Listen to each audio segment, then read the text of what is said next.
Friends and family members అందరూ కలిసి తిరుమలకి వెళ్తున్నాం. ట్రైన్ కోసం సిటిఎం రైల్వే స్టేషన్ లో వెయిట్ చేస్తున్నాం. మొత్తానికి మధ్యాహ్నం 1:30కి ట్రైన్ అయితే వచ్చింది. ట్రైన్ లో మా బ్రో అయితే అందరూ తెగ ఆడుకునేసినాం. మధ్యలో టైం పాస్ కోసం లూడో కూడా ఆడాం.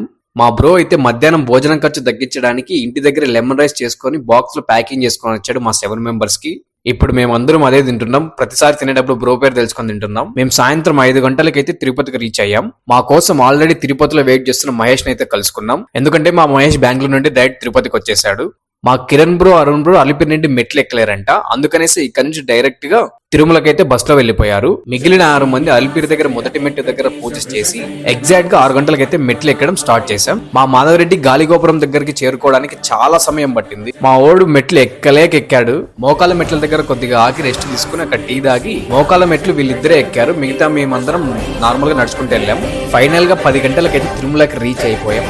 తర్వాత వెంటనే గుండు కొట్టించుకొని తినేసి తొందరగా స్పెషల్ దర్శనానికి అయితే వెళ్ళాం. ఎందుకంటే మేము అక్టోబర్ స్పెషల్ దర్శనం టికెట్లు బుక్ చేసుకున్నాం కాబట్టి మాకైతే ఎగ్జాక్ట్ గా 1 అవర్ లో దర్శనం అయిపోయి బయటకు కూడా వచ్చేసాం మేము. మొత్తానికి స్వామివారి దర్శనం అయితే చాలా బాగా జరిగింది.